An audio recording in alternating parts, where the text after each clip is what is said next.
Good afternoon and welcome to NASA headquarters. I'm Steve Cole from the Office of Communications. A new type of Earth science satellite is in California right now, getting ready to launch into space in 2 weeks. NPP, the NPO's preparatory project, will be NASA's first Earth observing satellite to measure both climate changes and key aspects of day-to-day weather. Today we have 4 speakers here to tell you more about NPP and its mission. Our speakers are, first, Andrew Carson, NPP Program Executive at NASA headquarters, Ken Schwer, NPP Project Manager at Goddard Space Flight Center, Dr. Jim Gleason, NPP Project Scientist at NASA Goddard, and Dr. Louis Uccellini, Director of the National Oceanic and Atmospheric Administration's National Centers for Environmental Prediction, representing the National Weather Service. The presentations will last about 15 minutes, after which we'll open up the floor to journalists here in the audience as well as online. So our first speaker, let me hand it over to Andy. Andy? Thank you, Steve. We're very excited about the upcoming launch of NPP in just a few short weeks.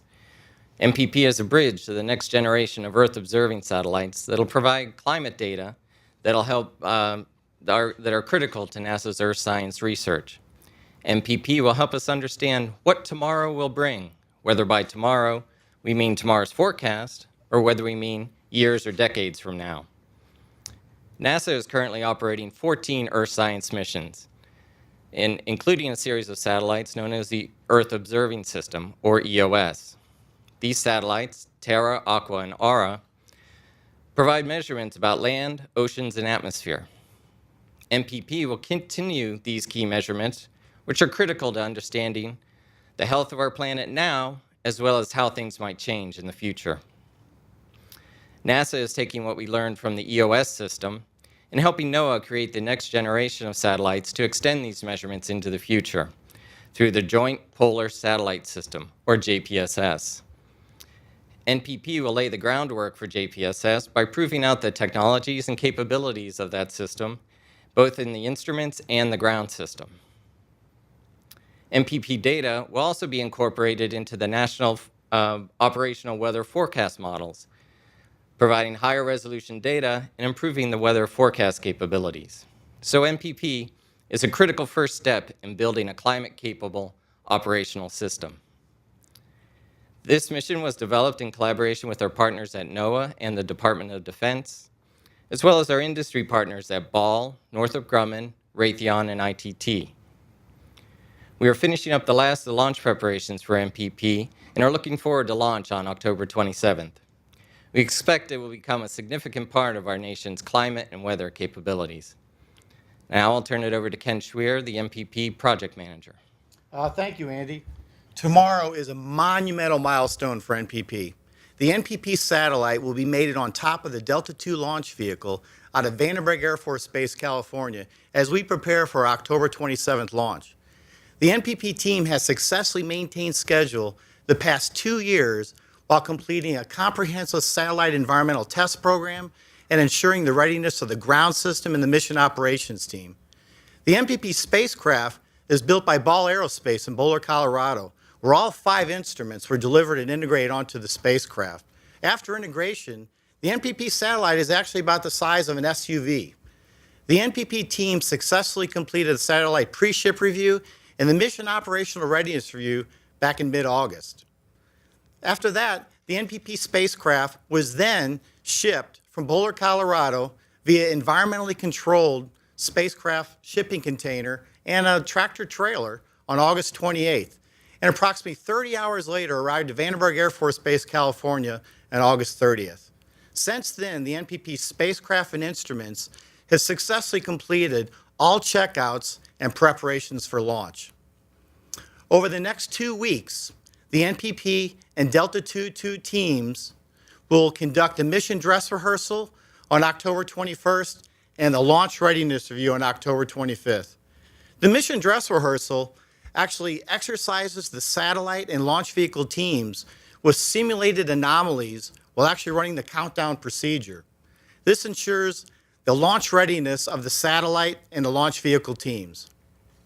The NASA Goddard Space Flight Center role for NPP is to manage the entire mission for NASA's Earth Science Division. This includes acquiring the spacecraft, 2 of the 5 instruments, working with the Kennedy Space Center for the Delta II launch vehicle, and overall mission systems engineering and early orbit operations. In fact, over the past 50 years, the NASA Goddard Space Flight Center has managed and launched over 260 successful missions into space. After launch, the NPP satellite will orbit 512 miles above our homes. It will actually be controlled from NOAA's Satellite Operations Facility in Suitland, Maryland. As you can see, I am very excited and proud about my NPP team's accomplishments, and we look forward to a great mission. Thank you. This time, I'd like to turn it over to Jim Gleason for the science overview. Thanks, Ken. We are really excited to be here to be talking to you about the upcoming NPP launch, which is really the first mission that's designed to provide observations for both weather forecasters and climate researchers. It's incredibly valuable to try to understand what the future environment may be.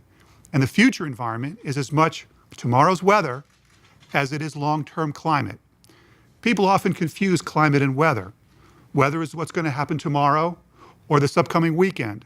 Climate is what happens over years and decades. So climate is long-term behavior, weather patterns over time. For example, these are the patterns that make it easier to grow corn in Iowa than in Arizona. So simply put, climate is what you expect, weather is what you get. And NPP's observations will help scientists to better predict the future environment. And these predictions are incredibly valuable for economic, security, and humanitarian reasons. NPP's observations will produce at least 30 data sets that will contribute to our understanding of all parts of the Earth system. For example, NPP will help us understand temperature and water in the atmosphere. NPP will help us understand how clouds and aerosols affect temperature. NPP will help us understand the ozone layer. And NPP will help us understand the biosphere, focusing on vegetation or plants on land and in the ocean. So why is NPP important to NASA? NPP is important to NASA because it continues over 40 years of Earth observations that NASA has been making.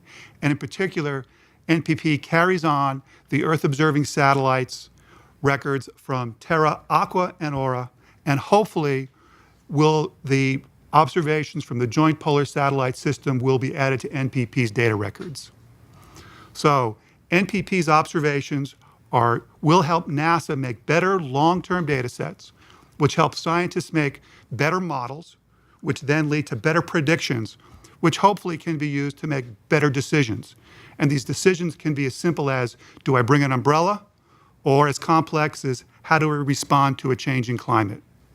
So again, NPP, better observations for better models, better predictions, and hopefully better decisions. And now I'd like to introduce Dr. Louis Uccellini of the National Weather Service. Thank you, Jim. We've already heard about the potential of the NPP for improving weather forecasts. Now, the success of the weather forecast enterprise serving a weather-ready nation is dependent on 3 components: sophisticated numerical models run on the world's fastest computers, ingesting over 1 billion observations per day to make these weather forecasts every day.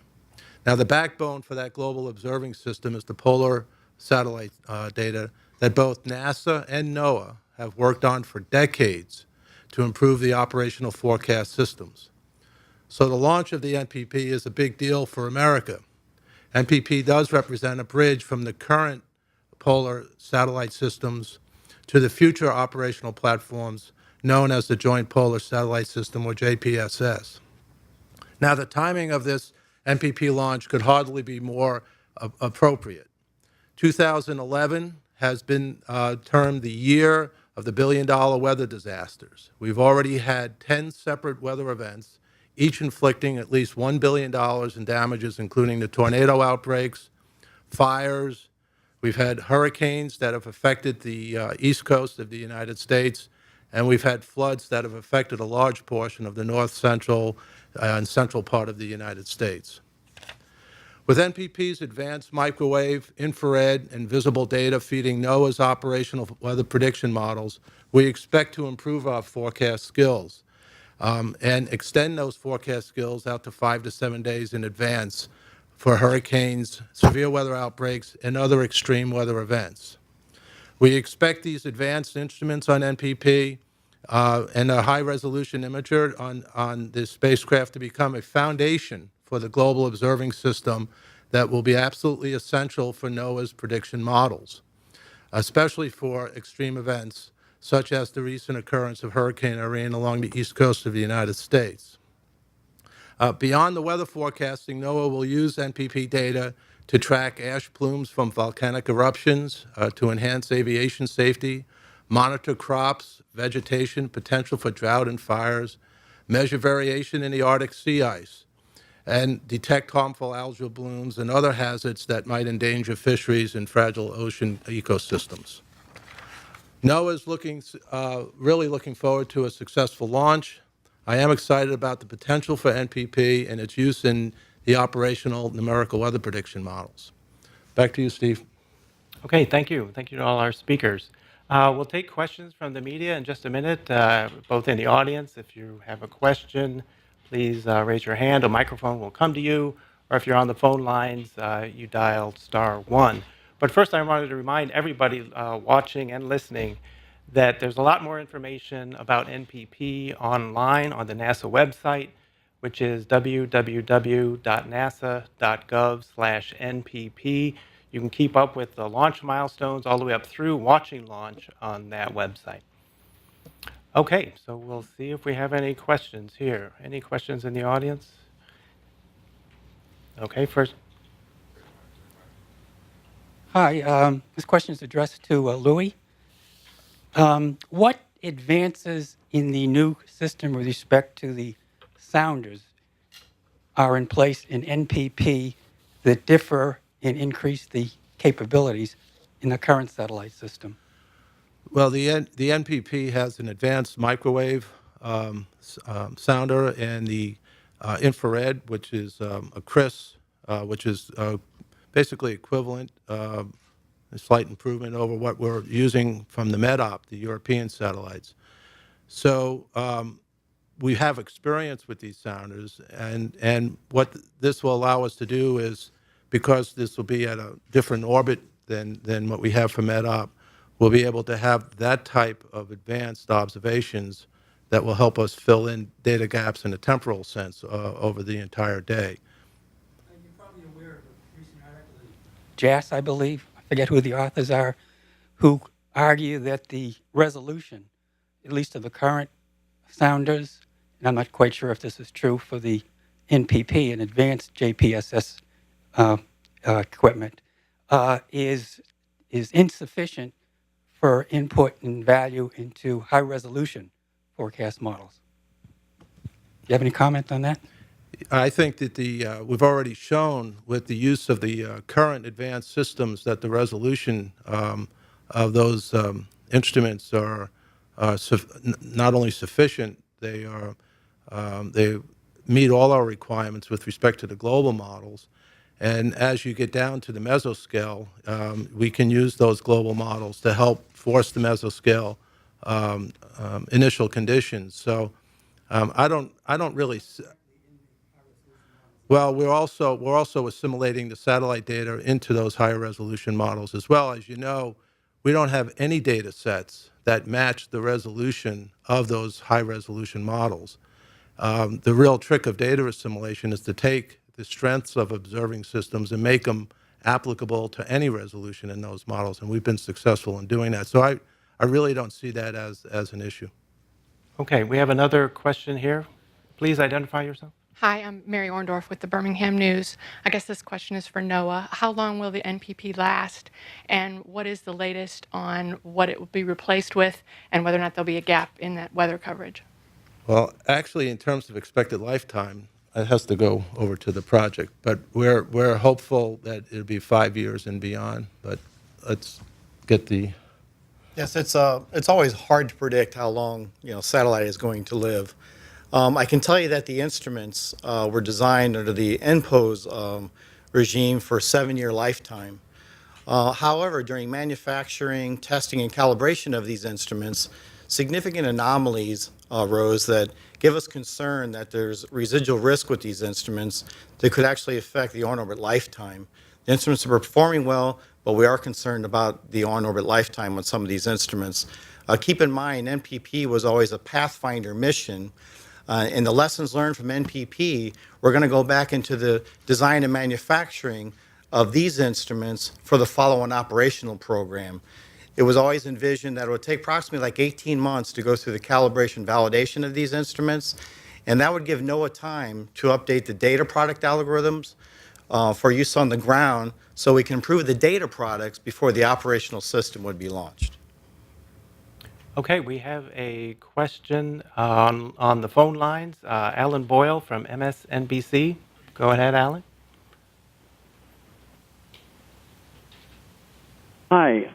This mission comes after a years-long debate over OESS, and I wondered if you could reflect on how that whole debate turned out, so whether there were lessons learned from that, how you were going to avoid the mistakes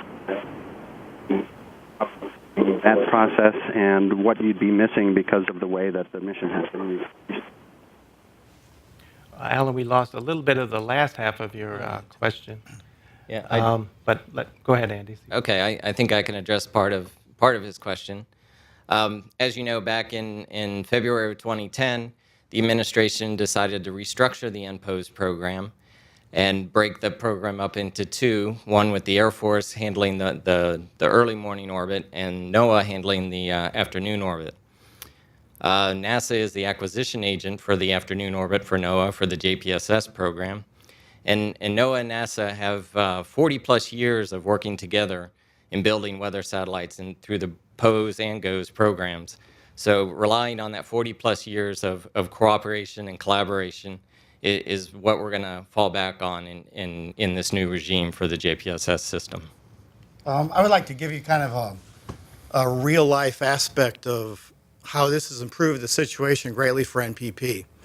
Under the old NPOS program, when we were doing specific like testing for the NPP satellite, where you brought in all the segments and all the parties, flight hardware, ground hardware, and we would have an issue during this test, I, as the NPP project manager, would have to work with the NPOS program, which was a tri-agency group that NOAA had functional responsibility to, but the contracts were Air Force contracts out of SMC, Space Missile Command in California, and the prime contractor was with Northrop Grumman in LA. And then each of the instrument contractors and the ground contractors then had contracts with Northrop Grumman. So you can see if I needed something work, I had a pretty big loop in order to go around to make that happen. After the reorganization now, I can tell you that all of those groups, the ground, the flight, live in the same building. And the project managers of those organizations used to be my deputies. So if I have a problem, not only is it easy, it's usually being worked before I ever even ask them. So it's really what's enhanced NPP to stay on schedule for this time and produce a quality product to be launched on October 27th. Okay, we have one other question on the phone lines. Mark Carreau from Aviation Week. Please go ahead, Mark. Thank you. I have a question and a follow. Could you tell us the cost of this mission and what's the current projected launch date for the JPSS operational system? I read 2014. Okay, well, I'll address the cost question. The NPP mission is the cost of the NPP mission is just over $1.5 billion, and that includes both the NASA cost for mission management, for project management, for the spacecraft and launch vehicle, and the two instruments that NASA provided, and it also includes the costs of the NOAA and DoD provided instruments. Okay, we have a question here in the audience. Please identify yourself. Titus Ledbetter from the publication Inside the Air Force. Can you describe the nature of the Air Force's involvement in NPP at this point? Well, the Air Force was part of the NPOS program, which was responsible for half the funding for the three of the instruments that we were talking about, CRIS, OMPS, and VIIRS, and also the ground system, the data products and algorithms and all of that. And in the beginning of 2010, when it split apart, Air Force went on their morning orbit and NOAA and NASA went in the afternoon orbit. We're still working very close with them. All the data that is produced by NPP goes through this, what we call a common ground system, and Air Force has access to all that information. The same way when they eventually get around to their morning orbit, we will have access to that information. So all the agreements that were in place for these agencies to share this data across these orbits is still in place. And Some lawmakers have called for the possible cancellation of the Defense Weather Satellite System. I was wondering your thoughts on how such a move might affect the Joint Polar Satellite System and projects moving forward. Yeah, I guess for JPSS questions, maybe we could take those offline and get somebody who's better versed in the JPSS program to answer those questions. Again, those are different contacts we can get you there. The panel is not on the JPSS system, so we can get you people to talk to after this, if that's okay. We have another question online. Doyle Rice from USA Today. Go ahead, please. Oh, yes. I think most of my question was already answered, but I just wondered how soon. I think all we heard was how soon. Could you repeat your question? Right. After it's launched. Could you repeat the question? Yeah. How soon after it's launched will it become operational?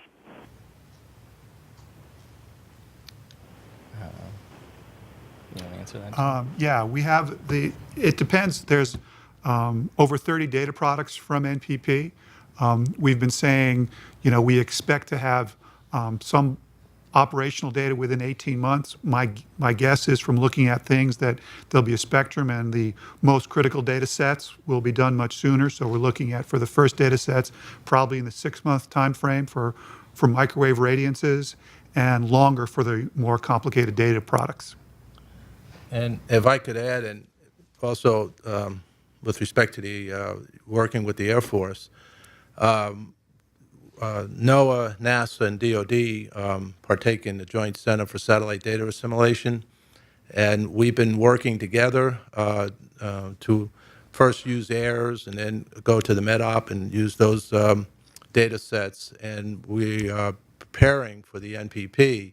So as soon as this data goes through engineering checkout and calibration, validation activities, we'll be relying on the ground system work that's already been done. And the Air Force, the Navy, us, will all be working together for the data assimilation into the numerical models, which we use for all our prediction activities. So we're setting up for that, and we're really looking forward to getting through the CalVal, the instrument CalVal process, so we can start testing it within our models. And like was indicated here, probably, hopefully within the 6-month period, we'll be testing those data sets within the numerical models. Okay. I guess we have another question here in the audience. Just to follow up on the budget question, it may be obvious, but I'm not aware of the actual answer. Is the budget for the NPP independent of the NOAA budget for the JPSS and its difficulties that it's had in the past and may continue into the future? I'm not completely clear on the question, but I believe that the cost of the mission that I provided earlier was both the NASA costs and the NOAA costs that were for the VIIRS, CRIS, and OMPS instruments that were delivered from the NPOS-IPO, and knowing that NOAA shared the cost of those instruments with the DoD during that time frame. Okay. Okay, we have a question online that I'll have to read as we're having some phone difficulties. It's from Climate Wire, Lauren Morello. Will the design of the instruments, the 5 instruments on NPP, be repeated for JPSS, and how long will they last? That's a very good question. A lot of work has been done in that area. As I mentioned early, there were significant anomalies during the manufacturing and testing and calibration of these instruments. I know for a fact the JPSS organization, the instrument organization, has spent the last year and a half going through all the requirements, all the design requirements, mission assurance requirements, the way they want to test, the way they want to calibrate, lessons learned from NPP, and are systematically fixing the things that I had mentioned that could preclude on-orbit lifetime of these instruments. So how long will they last? Once again, that's hard to tell, but I can tell you a lot of improvements are being made on these instruments based on the lessons learned from NPP, and the JPSS program is doing that. Okay, we have one question we received today from one of our followers on Twitter. Simple question. NASA has launched 3 satellites this year from Vandenberg Air Force Base in California. Why does NASA launch satellites from Vandenberg when you've got a perfectly good launch site on the East Coast? The satellites that are launched from Vandenberg go into a polar orbit. So they're launched so they go over the poles. And because the Earth is spinning, if you want to put things in a polar orbit, you want to go as high a latitude as you can so you can overcome the force of the Earth spinning. So you can put satellites in polar orbit from the East Coast, but it just takes a much larger, more expensive rocket. Okay, thank you. I think that's all the questions we have from the phone line and here from the press. So let me remind everyone that we have a lot of information online. Continue following NPP up through launch. The website again is www.nasa.gov/NPP. And that concludes our briefing for today. Thank you all for listening.